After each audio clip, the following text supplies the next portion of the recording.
house was built in 1904. It is a single family home. Wood frame, sitting on the concrete, block foundation. I've been living here for about 12 years. Of all the weird things that my siblings and me have seen or heard in this house, this one event is my favorite. This happened to my brother about 10 years ago. My brother and his best friends had started a garage band playing mostly Spanish rock. Alternative music, but in Spanish. His friends could only get together on Sunday afternoons. They would practice into the early evening and they would usually call it quits by 8 p.m. This was the time I usually showed up and went to bed because I worked the graveyard shift. This happened in a late fall, so the days were getting shorter. They had just finished a long session when the decision to head to someone else's house came out. My brother handed his car keys to his buddy so they could load up the equipment. Everyone had filed out the basement, but the tricky part was that they needed to walk all the way to the basement up the back stairs, through the kitchen doorway, down the hall, into the living room, and out into the porch. Everyone was outside sitting in my brother's truck waiting for him. My brother was walking up the back stairs when he remembered that he had left his pancakes in a to-go container sitting on speaker in the basement. He made the decision to go back. Now the basement is not clean with full sight lines. There had been partitions made and the boiler and main heating unit are right smack in the middle. So after my brother walks back, he is about to retrieve his food container, when out of the corner of the eye he sees it. It's a shadowy figure. Right as his peripheral vision, this feeling of dread and uneasiness washed over my brother. He had been taught that if you are in the presence of spirit or ghost and you felt a bad vibe, to say a quick prayer, to cuss at it. My brother closed the ladder. He basically just told it, "Hey, fuck you, I don't have time for this shit." My brother started to walk to the back of the basement and briskly up the stairs, closing doors and turning lights as he was walking out. The last light switch is on the opposite side of the door.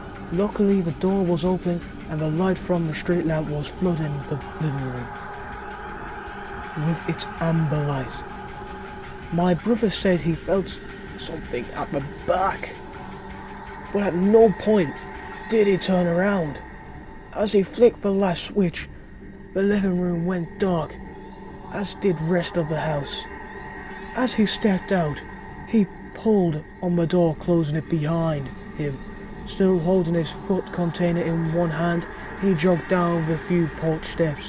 He walked towards the front gate. Our house resides far from the main street, essentially having a large front yard but no rear garage.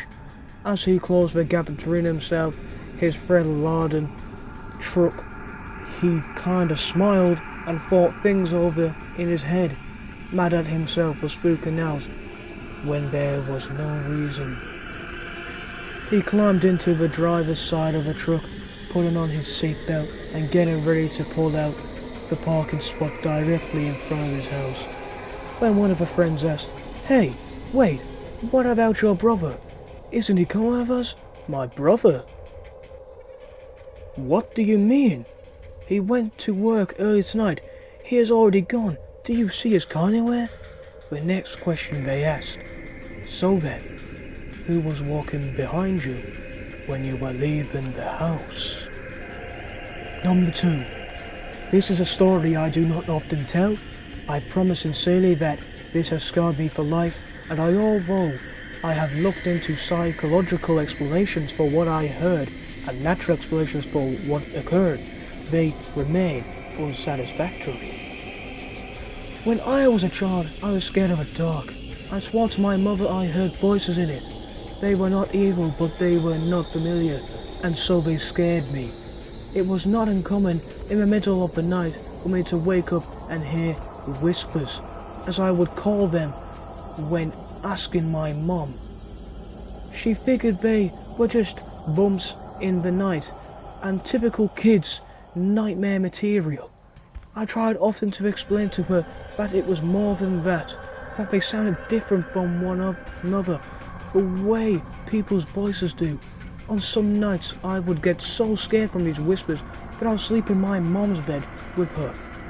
It was an added bonus that the bathroom was directly outside of her bedroom door for my late night tinkles. Yes, you heard me, I said tinkles. I was only 8 at the time. I should add at this point that when walking out into the hall to go to the bathroom, you looked directly down the stairs that would lead you into my living room on the first floor, as my mum's bedroom was on the second floor. On one such night around Christmas, I awoke and felt the need to relieve myself. I walked from the door and distinctly heard the phrase, "Look!"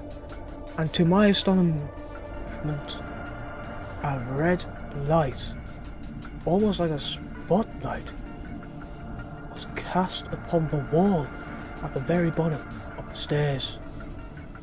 Still, at my astonishment, the light had no other source. It was my consciousness. And it was my mind that told me to go near it. Being a little kid, and it had only been a few days from Christmas, I knew what this light was. It was Santa. How else could he get into my house to know I was being a good boy? I was so excited, I began walking down the stairs to greet him, picking up my pace after the second step as it began to creep off the wall and fade into darkness in my living room. That's when I heard him, a very strong, masculine voice, different from the first, not at all like my father's. Not to say he isn't masculine, it was just distinctly different. It said, "Stop, right now, go back up those stairs." I listened, turned around, and what happened next I am not sure. I would believe if someone had told me the same story, I would be reaching the top of the stairs.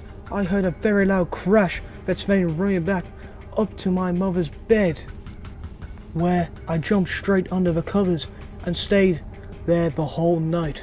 When we woke the next moment, the poinsettia lights, little Christmas flower lights that glowed red, my mother had put on the railing down the stairs, were pulled straight down to the bottom of the stairs, some broken from what seemed like a forceful tear, laying in a single pile.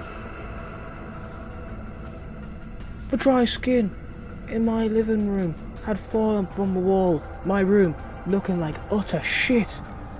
My mother could not explain it. My father was worried we had been the victims of a home invasion. My sister was crying. There was nothing missing. Nobody had broken in. There did not seem to be any reason this happened. And then I saw it, and I kept quiet about it. I was so afraid that I could not force words out of my mouth. It was like a stutter I had, just like I've been doing this video. I still have that stutter now when I'm telling this story to you.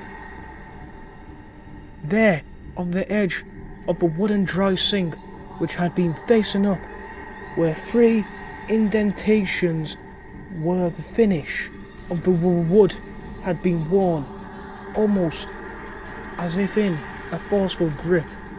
Something down there had grabbed in and threw it down. That was what the bang was.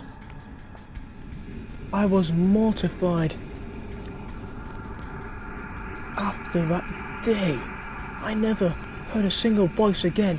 I do not like to imagine what was waiting downstairs for me that night. If it was anything at all, what I can tell you that the reality was that someone had physically acted upon 2 things in my house near the bottom of the stairwell.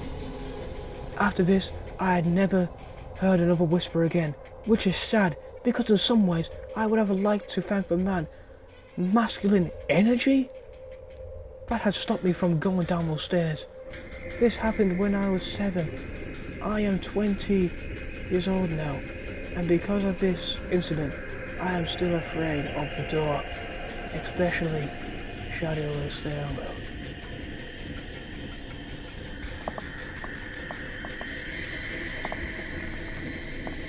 Disclaimer, I still have the stutter right now, and I was actually 8, not 7.